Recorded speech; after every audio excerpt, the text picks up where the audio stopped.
before the name was even mentioned, long before even the European Economic Community was mentioned. Goes way back. It involves the House of Rothschild. Of course, if anything is happening of serious manipulation and conspiracy, then the House of Rothschild will be in there at operational level. And one of the other so-called elite families is the Habsburgs, and of course Otto von Habsburg has been involved in the manipulation of the European Union, is now for long before, like I say, it was ever mentioned. The idea is very simple. If you are the few and you want to control the many, you have to centralize decision making. You have to centralize power. The more points of decision making you have, the more diversity of decision making, the less power any small cabal is going to have at the center. So the idea has been over not just hundreds of years, but thousands of years, to incessantly centralize power, to centralize decision making. If you think back a little way, humanity was assembled, if you like, in tribes, where there were lots of tribes in these different areas of land, and the tribes were making decisions over what happened in the tribe. Then came the first major centralization operation, and that was when they turned large numbers of these tribes into different nations. And of course then you've got a situation where now a few people at the center of the nation are dictating to all the previous tribes. What the European Union is, and of course they have plans for similar structures all over the world, like they've got the African Union, they want the North American Union to be the American Union, they want the Asia Pacific Union, but the European Union is the blueprint. And this was the next stage where they started bringing the nations together under centralized control. So now a few literal bureaucrats in Brussels are dictating to the nations of Europe. The next stage from that is a world government which would dictate to the unions. And so as with all of these manipulations of society, you see the outcome at some point. Like now we've got this Lisbon Treaty and, you know, in effect a United States of Europe. But that's the outcome as it is at the moment. Actually, it started decades and decades and decades ago, way back in the early part of the 20th century, when all this thing was kind of orchestrated. And one of the, of course, major frontmen of the creation of the European community was Jean Monnet, who was just, again, a frontman for these families, who was used as the orchestrator and the administrator into existence of this European economic community as it was. And he wrote to a friend in the year I was born, we're talking nearly 60 years ago, 57 years ago, and he was saying that the idea is not to tell anybody basically that what we want is a centralized superstate in effect, but what we'll do is we'll keep incessantly moving towards that and give an economic excuse for why the different stages of more and more centralization are justified until, as you put it, you basically pass a point where there's no return. And in effect, barring a colossal revolution, we are, in the present state of things anyway, past the point of no return. And it's just been a classic case of what I call the totalitarian tiptoe, where you start at A, you know you're going to Z, but you know if you go in gigantic leaps, then the change is so dramatic and quick that people look up and ask what's going on. So you make your leaps as much as you can get away with, but not so far that there's a big kind of reaction and acknowledgement that something very different is going on here. And they've done it brilliantly. But the way they played it in more recent times is to deny the public an opportunity to have a decision or make a decision in referendums, etc., on the incessant centralization of power that we've been seeing.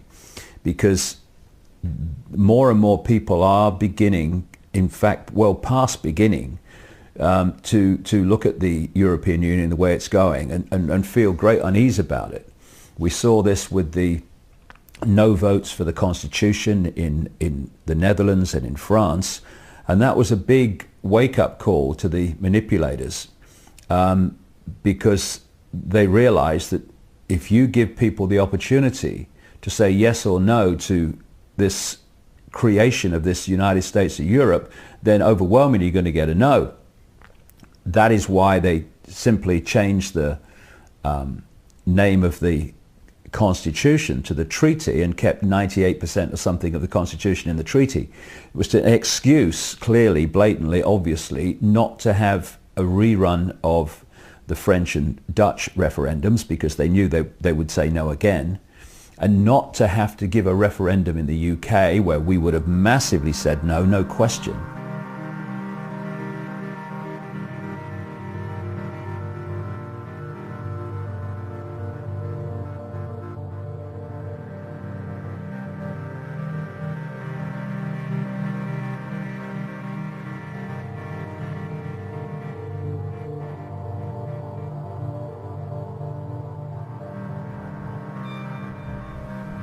The arrogance and the agenda of this cabal is such that public opinion is totally and utterly irrelevant. And if public opinion is going to say what you don't want it to say, then you do not give public opinion the chance to say it. In Ireland, of course, thanks to the Irish Constitution, they had to have a referendum on this treaty. And the Irish said no.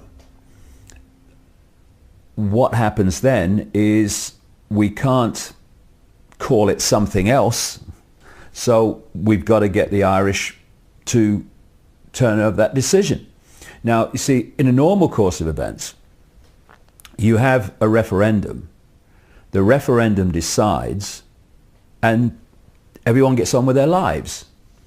And if that referendum, that first one in Ireland, had have said yes to the treaty, that is exactly what would have happened.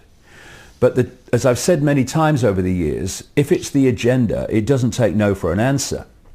And so you know when it's the agenda because it will not accept the outcome of a public referendum. So we have the second one.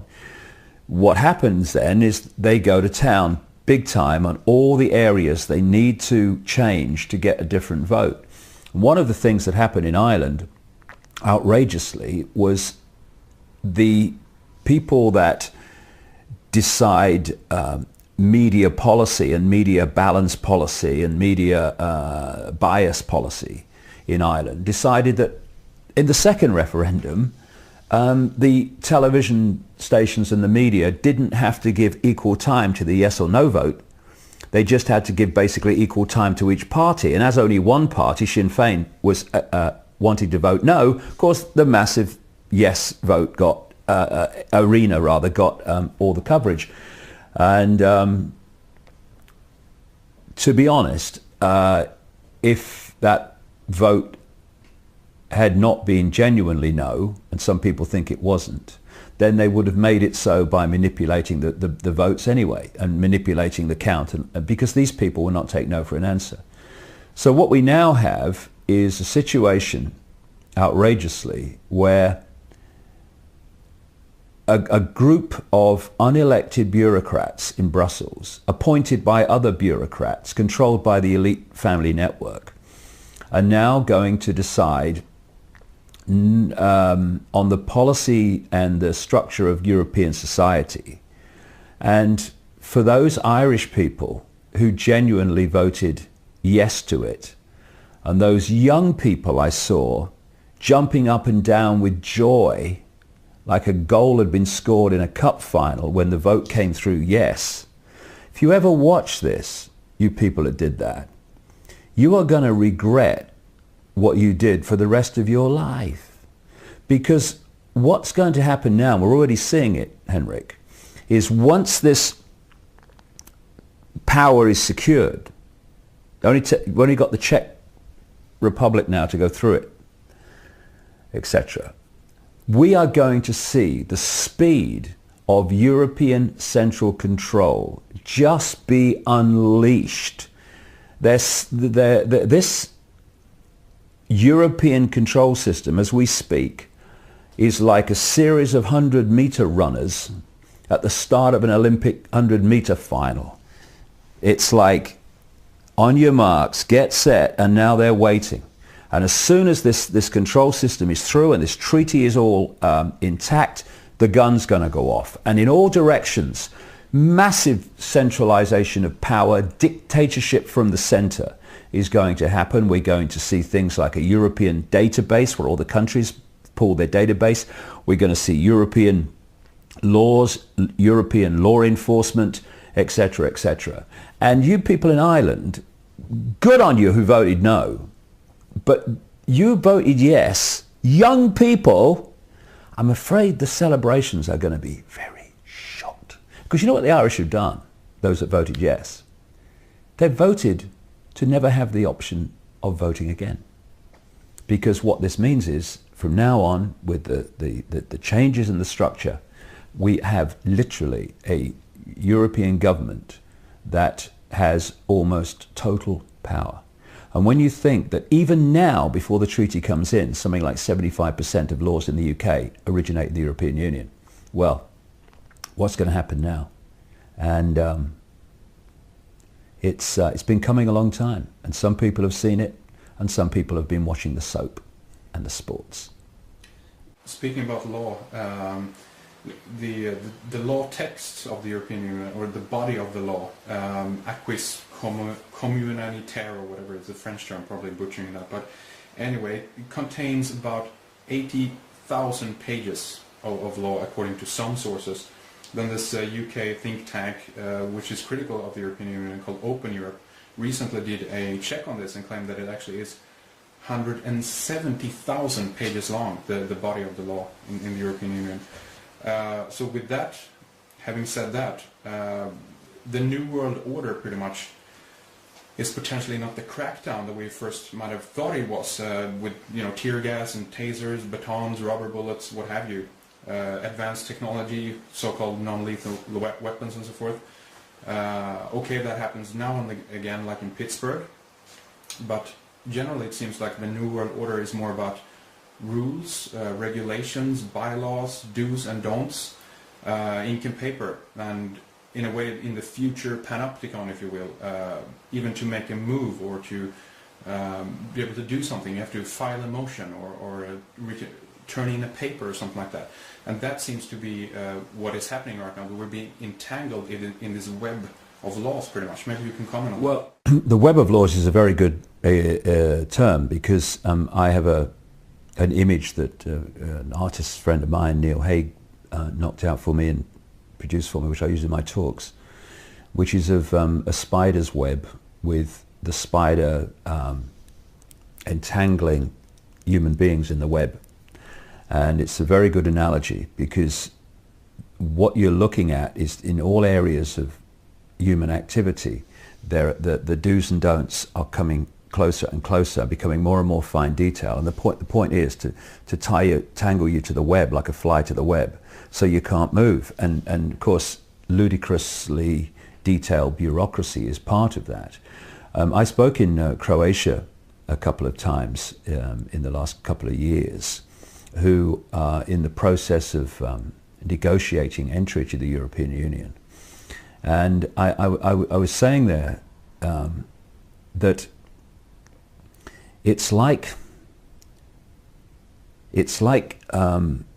tanks and troops all lining up on your border, and they're waiting to invade as soon as they're given the go-ahead, and then the invasion comes. But the point I was making is that invasion is not troops and it's not tanks.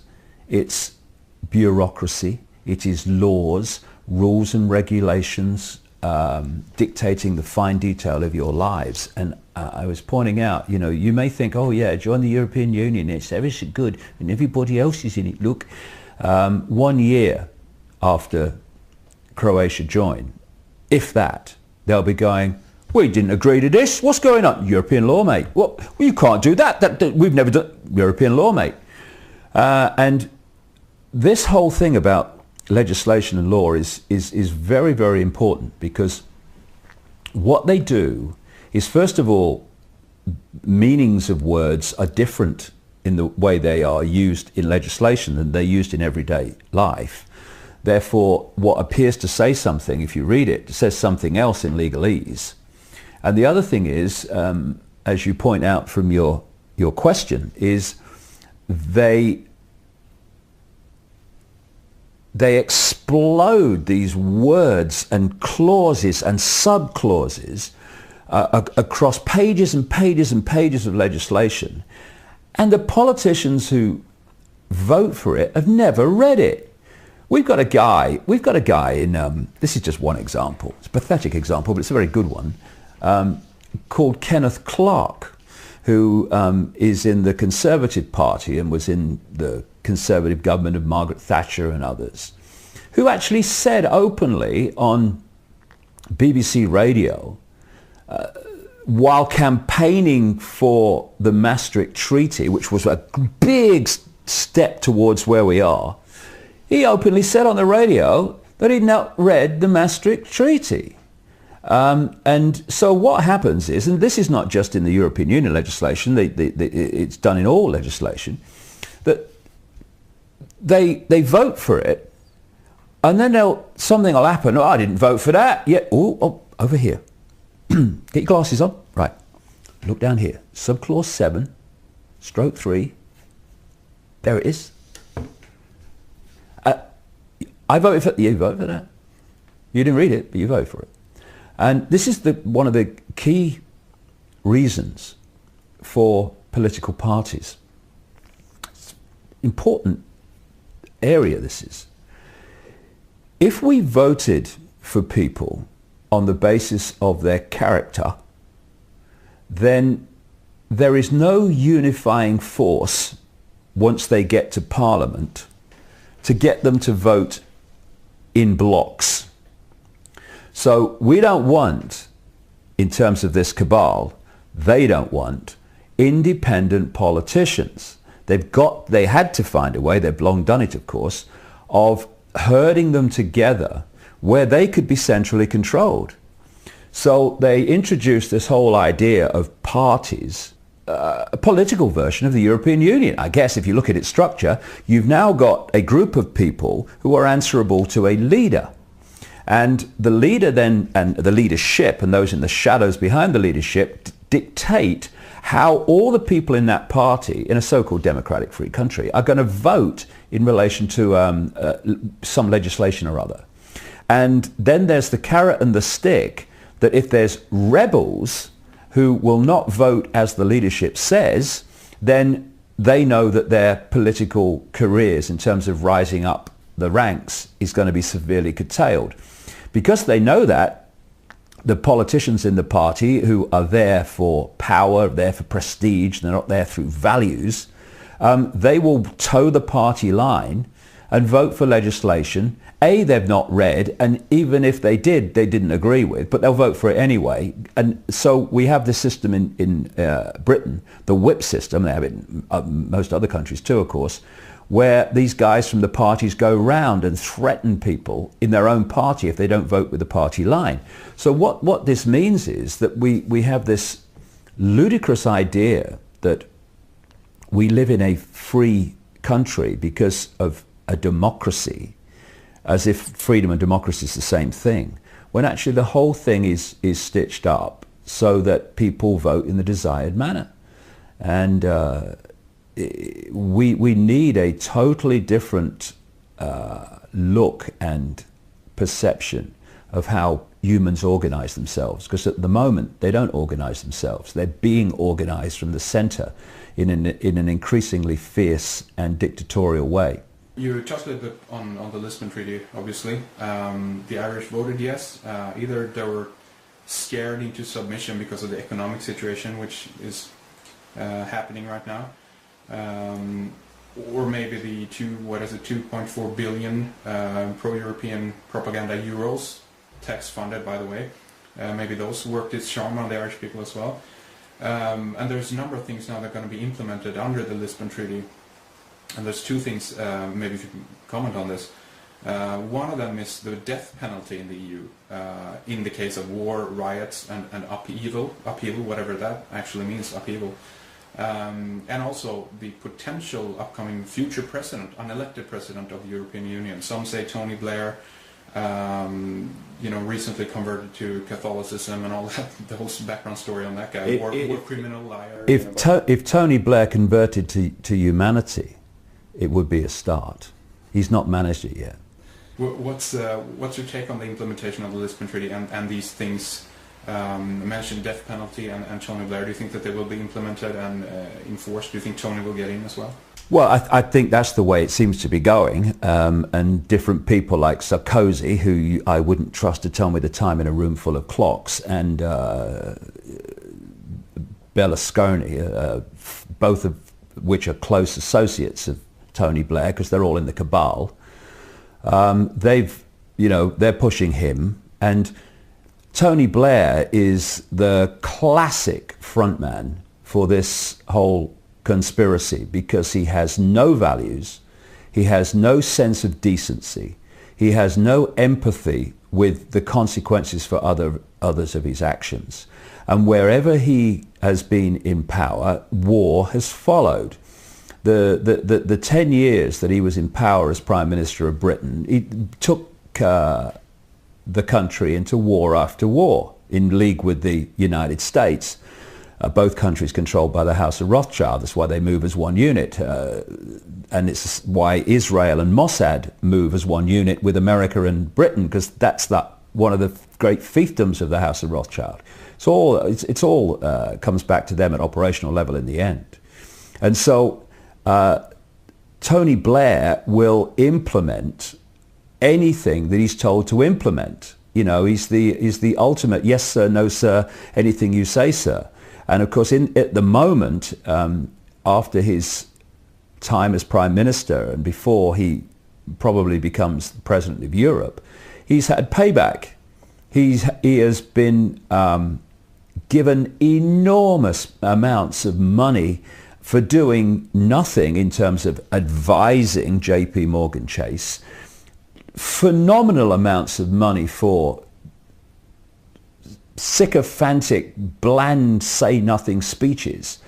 And he's getting payback for services rendered when he was Prime Minister of the United Kingdom and did whatever he was told. We had a situation when he was Prime Minister where even when members of the cabinet resigned in various situations, sometimes in protest over the Iraq War, where they actually said there was no cabinet government in Britain because those in the shadows were basically making the decisions through Blair, and what the rest of the government decided or thought was irrelevant. And now, if he becomes the President of Europe, if you look at his track record, you look at the people behind him, you look at what the agenda is in terms of a third world war to complete the process to world government, world central bank, world army and all this stuff, he will take the European Union into a war. I mean, he knows no other way. And the very fact that this was pointed out to the Irish people, what you're voting yes for is almost certainly this valueless, lying cheat to become, in effect, your head of state. And they still voted yes. Turkey's voting for Christmas. And Christmas is coming, by the way. One of the things that kind of I'm currently working on, so to speak, in terms of the film that we're working on, is a theory rather at this point. Some of the evidence seems to point out that the European Union is basically the recreation of the Roman Empire, or the Holy Roman Empire, pretty much. Yeah. The Lisbon Treaty documents, once they are signed, are, for instance, they're lodged in Rome. The major step forward in the EU back in '57 was, of course, the signing of the Treaty of Rome, yeah. Tony Blair converted to Catholicism, again potentially becoming the first president. Otto von Habsburg, the Pan-European Union, seems to favor a Catholic, or at least a Christianized, anti-capitalist European Union. Based on the Constantine Creed, or the Constantine time, where of course Constantine the Great was the head of the Holy Roman Empire, which is, you're quite right, they want to create. And Otto von Habsburg even uses the name Constantine when he's talking about what he would like the European Union to become. And he wants a president for life, not just a president for a specific number of years. And continuing on from that, many of the so-called founding fathers of the EU, you mentioned Monnet before, Robert Schuman, Konrad Adenauer, Joseph Beck, Alcide de Gasperi, Paul Henry Spaak. They've all been in some kind of accordance with Christian Democrats, Christian Social Democrats, or Catholic. Some of them are Jesuit trained and so forth. So to you, is that evidence that at the core the European Union is going to be Vatican/Catholic, or is rather a creation of the Catholic background, and Vatican basically is behind it? Is that what you see as well, or do you have anything else to add to that or comment on? Well, Rome is the center of so much, and there's a good reason for that. When these network of interbreeding bloodlines came out of ancient Mesopotamia and ancient Egypt, Sumer, Babylon, at least one stream of them, and their priesthood is the secret society network through which they operate, relocated to Rome and created the Roman Empire. Of course, it created the Christian Church. But the Christian Church, the Roman Church, now the Roman Catholic Church, was the Church of Babylon relocated. And the holy days of the Church of Babylon are the holy days of the Church of Rome, just use different names. The Roman Church Trinity of Father, Son and Holy Ghost is another version of the Babylonian Trinity of Nimrod, Tammuz, the virgin-born son, and Queen Semiramis, Ishtar, the goddess of Babylon. And they symbolized Queen Semiramis in Babylon as a dove, and they symbolized the Holy Ghost in the Christian Trinity as a dove, which is the goddess. And what they also did was take all the attributes that the Babylonians gave to Queen Semiramis, Ishtar, like the Queen of Heaven, Virgin Queen, great, all this stuff, and they gave them to Mother Mary. So the Roman Church is the Church of Babylon. That's what we're looking at. And so it is in many ways, so many ways, the core of it all. And that's why the Jesuits and Opus Dei and all these people are so influential in this whole network of manipulation. Also influential, of course, you've got the Knights of Malta, used to be called the Knights Hospitaller of St. John of Jerusalem, again allied to Rome. You've got the Knights Templar, again connected to Rome. And so yes, that's a massive vortex of control and manipulation, and it's no accident, as you rightly point out, that we have the Treaty of Rome and all these things within the European Union. And London is another major operational centre, but Rome is massive, and it is a recreation in so many ways of the Roman Empire, because people don't realise that the Roman Empire is supposed to be from history, but our very laws are created on the Roman system. You look at the architecture of Washington, D.C., you look at the architecture of major buildings in London, like the Bank of England and so on and so forth, and you're looking at Rome. And Rome never went away. It just changed the way it operated, went underground rather than in your face. And we're actually seeing, Henrik, almost a cycle being completed now, because there was a point where people were rebelling against overt, in-your-face dictatorship, i.e. royal diktat, kings and queens dictating everything. They rebelled about that, and that this was a problem for the control system, the emerging control system. So they had to start to do it another way, and they did it by moving these elite bloodlines, although they kept some in the royal families like we have in Britain, etc. But most of them went into what I call the dark suit professions and introduced this thing called democracy. And they had politicians which appeared to be voting in relation to what people wanted, and they were being elected by people. And then you had the corporations, and you had all these other things, all these dark suit professions of this cabal, and their agents and gophers were running this system. And for a long time, they ran it because they had to, as if people were free, and they equated freedom with democracy, which is just dictatorship by the majority, or even dictatorship by the minority in many countries. And people bought that. But what we're now seeing is the movement getting ever faster to the point where people are beginning to see again, as you know from your program, and I know from traveling the world and talking and researching this, more and more people are beginning to see again, actually,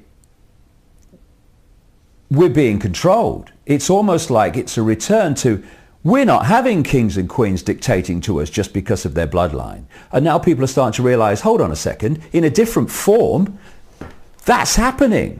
And so we're seeing the European Union and all these other institutions of power becoming more and more blatant in the fact that that's what they are, dictatorships. And so this Rubicon that's been crossed with this Lisbon Treaty is going to take us into an era very, very soon where vast numbers of people will realize, actually, we're seeing another version of what humanity rejected centuries ago, which is the overt dictatorship by the few of the many. How we respond to that will decide how long it goes on for. You mentioned, which is interesting, basically how the Roman Church has been built on a previous religion, pretty much. Right. They also use the name Europe. Europe, of course, which comes from Europa. Which is another name for the goddess, another name for Semiramis, and the goddess under so many names in different communities and societies. Absolutely. We're seeing it re-emerging from behind the shield, from behind the smokescreen. Because in one way you can look at that, the EU even have, in some cases, statues of Europa riding the bull, Zeus, and in Christian lore, that could be interpreted as the woman who's riding the beast, the harlot. If we look at it from the Bible again, it's Babylon, the great mother of harlots and out of earth's abominations. So in one way you wonder, which one is it then? Is it that she's the bride of the devil or the mother of God here? Who are we talking about? Because if I just show you quickly, you've probably seen these images already. But that's the comparison of the European Parliament and Peter Bruegel's Tower of Babel. And of course, merged together, they look like the same. So are they building the Tower of Babel? Or are they building the Babylonian Empire again? But they're doing that under the guise of Christianity. Or what do you think is going on there? Well, all the way through this period, from Babylon, Sumer, ancient Egypt, right through the present day, the same network of interbreeding families and bloodlines have been at work. And they've been following the same religion, worshipping the same, quote, gods. It's all been the same stream of belief, of manipulation of families all the way through. But there have been periods where they've had to hide it. And there's periods when they've put it in front of our faces because they were confident enough that they could get away with it. So if you go further back, they were openly displaying their human sacrifice, their idols, their symbols, the whole thing. And then they went through this period where they felt necessary to do it covertly. And what we're seeing now is the re-emergence of putting it in our face. Now, this is happening in two ways. First of all, they're doing that. But secondly, as a result of a tremendous amount of research by people over the last few years, and the internet and books, etc., increasingly vast numbers of people are aware of these symbols. They're aware of the bloodlines. They're aware of the agenda. And what's actually happening, what conspiracy research is actually about, is bringing from the subconscious, the subliminal, to the conscious mind. So if you show someone a subliminal advertisement, for instance, and they look at it, the conscious mind won't see it. Almost everyone's conscious mind won't see it. When you point out where the subliminal is, and then show it them again and again, anytime, the first thing they will see is the subliminal they couldn't see before, right? This is the way it works. I mean, it's amazing, but it's the way it works. Because what you've done is you've brought it to conscious awareness. Now, as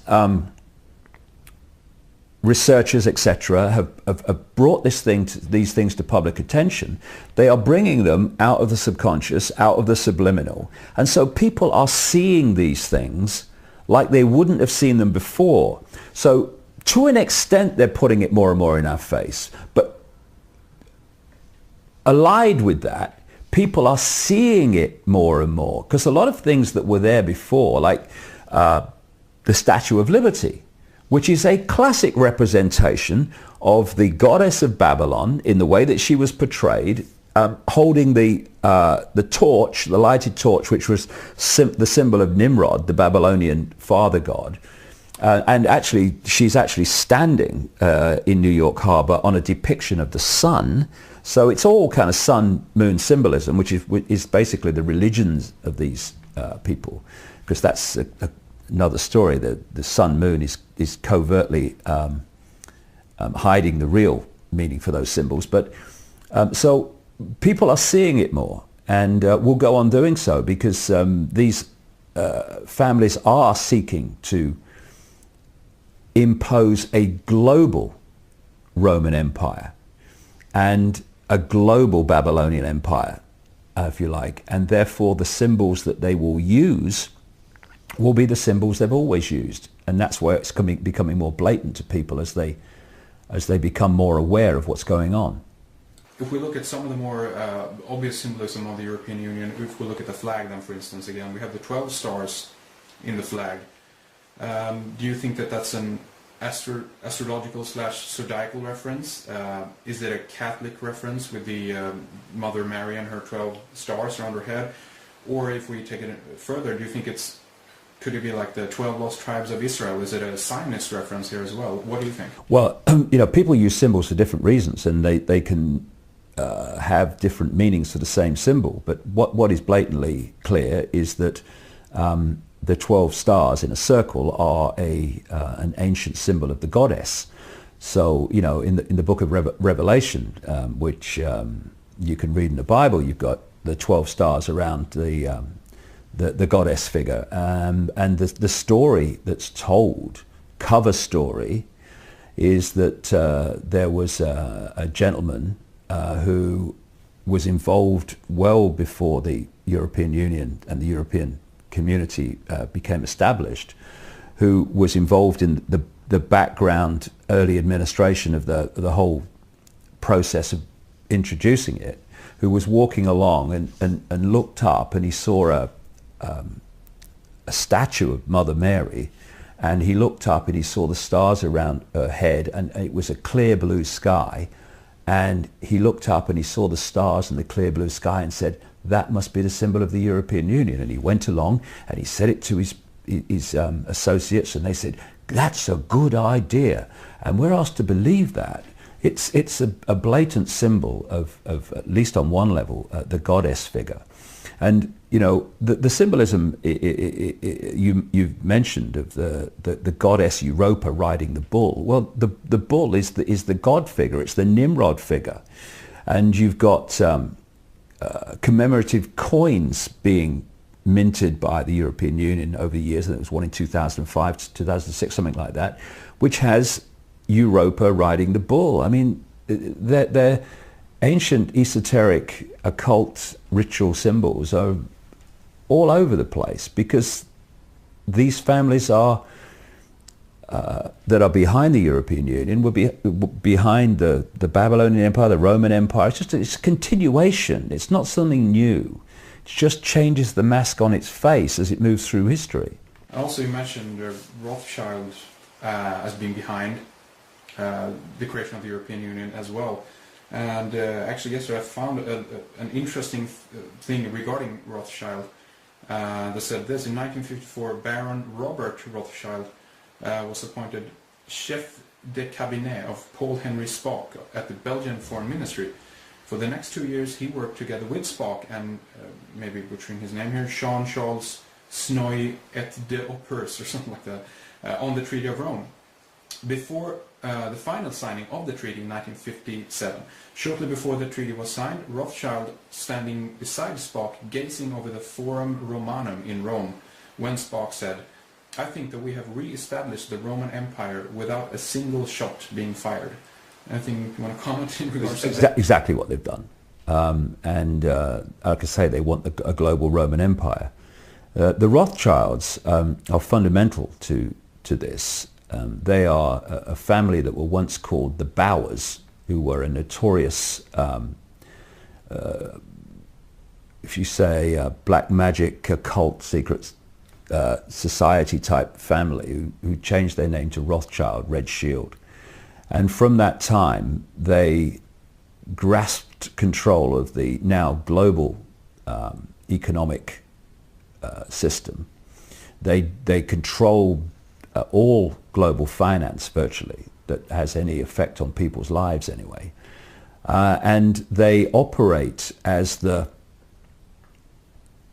if not the spider, then the operational organization of the spider. They are the people that are closest to the spider and at the center of this global secret society web, and they hand out the agenda and make sure it's played out through the web in every country. And so they don't just control the financial level, they control the corporations, and they control governments, and they are also the guiding, controlling force behind a network of organizations which were spawned from a secret society started in Britain in the late 19th century called the Round Table. And the offshoot satellite organizations of this central core Rothschild-controlled secret society, the Round Table, they started off in 1920 with the Royal Institute of International Affairs. Watch the think tanks. Look how the world is awash with think tanks, right? The think tanks are the means through which this whole thing is orchestrated overwhelmingly. So you have a think tank called the Royal Institute of International Affairs in London. A year later, 1921, Council on Foreign Relations, which dominates the United States foreign policy and the State Department in America, etc. Then you had the Club of Rome, I think that was 1968, that was set up to manipulate the environment and the environmental movement to justify global transformation. And this is where the lie of human-caused climate change has come from.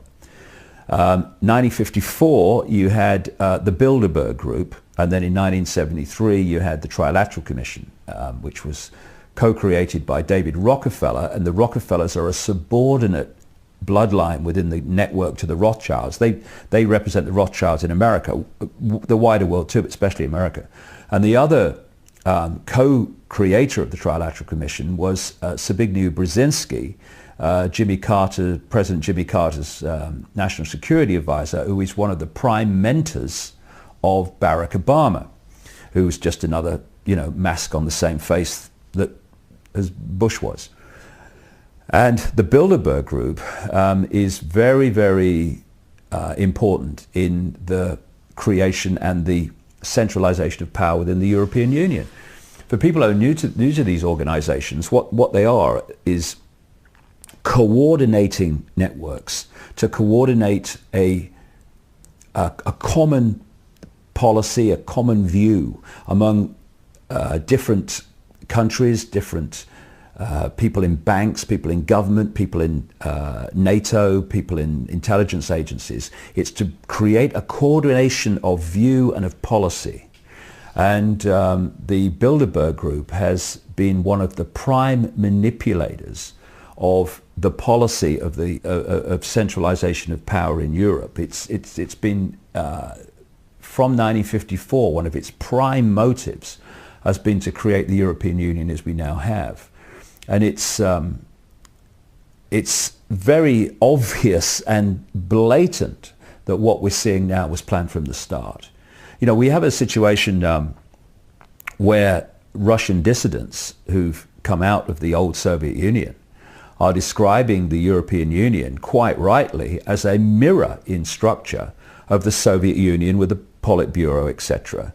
And some of them, one of them in particular, tells the story of having seen reports or official reports of a meeting that Mikhail Gorbachev had when he was the leader of the Soviet Union with David Rockefeller and Henry Kissinger from the Trilateral Commission and Valéry Giscard d'Estaing, where in the middle of the conversation, d'Estaing said, Mr. President, this is what's going to happen within a certain number of years. In other words, what's happening now with the Treaty of Lisbon, the Lisbon Treaty, is going to happen in Europe, and it's going to happen in this period of years. So basically, you better get used to it. Now, what's interesting is two things. First of all, if France and the Netherlands had not voted no to the original constitution, then d'Estaing's timescale would have been virtually exact what he said, the number of years hence that this was going to come in. It's only been delayed because of those referendums, which meant they had to go through the process of going from a constitution to a treaty and all the rest of it. The other interesting thing is the person who oversaw the writing of the constitution was Valéry Giscard d'Estaing. So, Bilderberg Group, by the way. And we had a guy in the UK who was a practicing Satanist and serial child killer. I said that in my books when he was alive, no comeback because it's true, called Ted Heath. Ted Heath was Prime Minister of Britain from 1970 to 74, and he was the man who signed us into the European community and knowing what it was going to be. And he was one of the obsessive campaigners for us to go in right through the 60s. We have in Britain something called the 30-year rule, where cabinet papers are released after 30 years. Some of them are not released then because of national security, in other words, security of the agenda. But what came out in the 30-year rule in terms of Ted Heath is he had agreed, while denying it in public, to the rundown of the British fishing industry, the rundown of British agriculture, the rundown of manufacturing industry, right at the start. We're talking the early 1970s, because again, what is happening was planned from the start. They have had this whole plan of turning the whole of Europe into effect a single unit. So before all these unions came in, you would have a country, and this part of the country would be the coal mining if they had coal resources. This part would be industry. This part would do that. This part would do that. Different parts of the country specialize in different things. So the plan has been to do that to Europe. So right from the start, amazing but true, they were dictating which parts of Europe would specialize in what. So they decided that places like, Germany would do this and that, but Britain, that would concentrate on service industries like insurance and banking and finance, and that therefore, because agriculture and industry and stuff like that was going to specialize elsewhere, in Britain all those things were going to be run down. And so while people in Britain and every other country were seeing these kind of changes in the way the country was, like through the Margaret Thatcher era, through the 80s, that Conservative government absolutely targeted, on purpose, blatantly, knowingly, at the core level, the coal industry in Britain. So we don't have a coal industry now. And we are an island, and yet our fishing industry is being decimated by European Union law. And so what people have perceived over the decades of the European Union as their countries changing and thinking, why is it happening? Now it's clear why. It was all being prepared for where we are. The idea is to break the countries of Europe up into regions, because the idea is to de-unify any unification of response to the edifice of power above. Now, if you look around the world, whether it's the family, whether it's any grouping that can pull people together as a unit, and in a unified way, a unified response, they're being targeted. And one of those unification forces is a sense of nation, a sense of country. So what we're seeing, not just in Europe, but blatantly in Europe, is the bringing down of borders. For what? For what reason? Same in America, it's happening. So that people from other cultures can pour into other cultures, and people from this culture can pour into that culture. Now, on the face of it, people might say, and I might agree with them, well, you know, we're all kind of just human beings. But if we're going to be streetwise, we need to understand not just what's happening, but why it's happening. And why it's happening on one key level is the plan is to destroy any sense of nation, any sense of unique culture. I'm now seeing articles, and I have been for a while in British newspapers, saying, what is it to be British anymore? You know, is it eggs and bacon for breakfast? I mean, is it fish and chips? What is it to be British anymore? What's it mean? And that's the idea. The idea is to break down any of that. And I don't say that from a nationalistic point of view, because I don't actually recognize myself as British. I'm just consciousness having an experience. I mean, you can stick all the other labels. I'm not interested. But if we, like I say, if we're going to be streetwise, we have to see what is happening from the perspective and the intended outcome of those that are doing it. And this is all part of destroying a sense of uniqueness in any way. So you've got this great blob mentality that we call Europe. And if you've got a real strong sense of nation, this is why they're doing the same game big time on the United States, which at one point had a massive sense of nation and what it was. If you've got a sense of nation, then when things are suggested that break your nation up into regions, that take your ability to govern yourselves to an outside agency, if you've got a sense of nationhood, we're American, we're British, we're not having this, break that up, people go much more quietly. And that's the idea. They want to, and the other interesting thing is some of the maps that have come to light that have been in British newspapers from time to time over the years, they don't just turn Britain into a series of regions, but they take this region of Britain and they clump it together in a regional group with a region in France and a region in Scandinavia. Again, all deunifying. So the only unified force in the entire structure are the bureaucrats sitting around a table at the center. That's the idea. And it's being done mercilessly and has been unfolding for decades, because the blueprint was there right from the start. A ruthless human being is more easily controlled, as easy as that.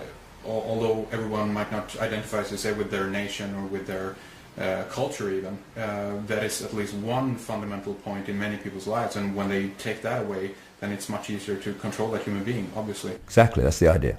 Joining of Israel into the European Union, there have been talks of them joining as well, and which might again allude to the Zionist connection to the European Union and Israel, because Kudnov-Kalergi apparently well, if you want to term the very racist views in terms of how he viewed the Jewish race as supreme to the rest of the European people and so forth. Do you think that's the case? Do you think they go hand in hand? We talked about the Rome connection, obviously, but in terms of Zionism, if we look at that from one thing, are those separate, or do they go hand in hand, Rome and Israel, or Zionists? They're all connected, and they're connected through the House of Rothschild. See, if people just took a breath and looked at the whole scene, they would ask a series of questions. Why does that slither of land called Israel, and I've driven around it, and you can virtually drive around it in a day, why does that have so much power? Why is it the biggest by far recipient of American aid when it is one of the richest per capita countries in the world? Why does it have the biggest F-16 fleet outside America? How come it can have a very considerable arsenal of nuclear weapons, refuse to sign a non-proliferation treaty, and have a breathtaking agreement, which has just been confirmed by Barack Obama in the last few months, that they have a policy in terms of America and other countries and Israel, that they don't ask whether they've got nuclear weapons, and therefore Israel doesn't have to say if they have or not. This is an official policy.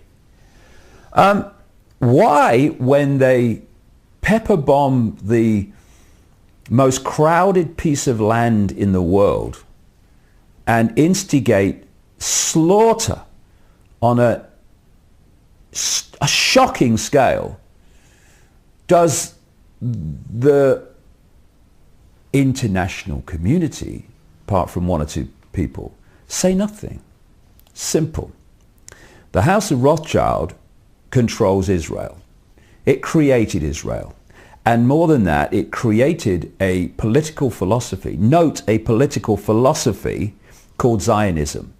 What they've brilliantly done, though it's breaking down, is they have equated Jewish people as a race with Zionism, which is a political philosophy. And at its core is a secret society, connects into the other secret societies.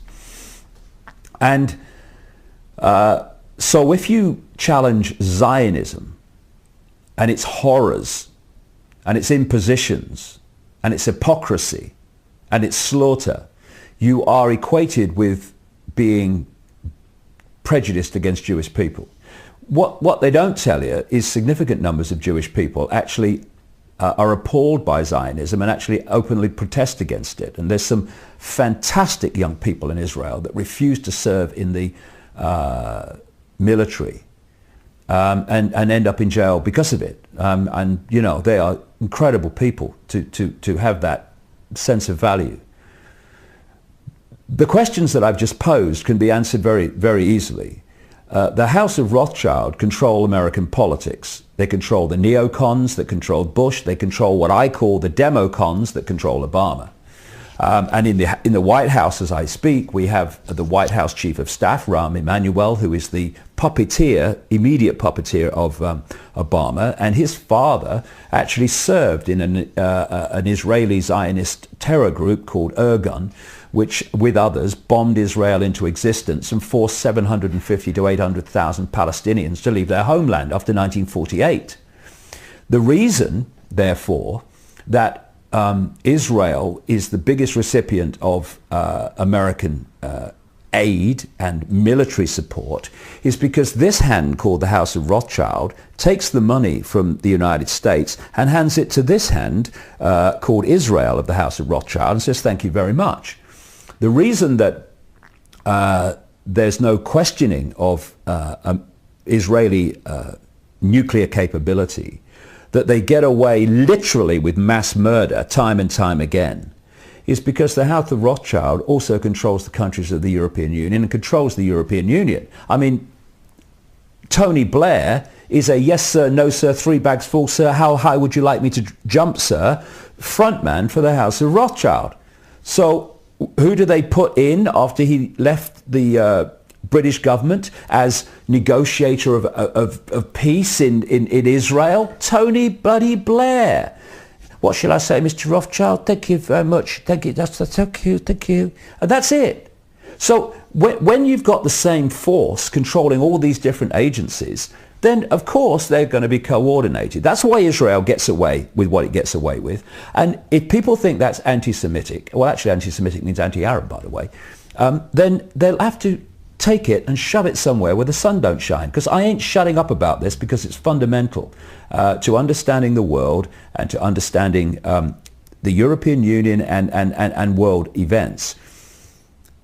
The Jewish people in general have been mercilessly used by the House of Rothschild and their front secret society, satanic secret society called Zionism, as a front which they can hide behind. So it is House of Rothschild organizations like B'nai B'rith, Sons of the Covenant, who created an organization called the Anti-Defamation League, which goes around defaming everyone, ironically, who have not just campaigned for hate laws that stop you exposing these people, they've actually written the bloody legislation in America and North America and Canada. And so these hate laws, which say you can't say this, you can't say that because that's prejudice and all that, they're not there to protect gay people. Everyone to their own, I say. I can care less. They're not there to protect Jewish people or minorities. They're there simply to stop legitimate investigation of the Rothschilds and its network. That's what they're there for. And they are in so many ways, the Rothschilds, at operational level, the center of the spider's web. And they need to be exposed, because if they get exposed and they go, when I say go, they are removed from their positions of power. Because to be honest,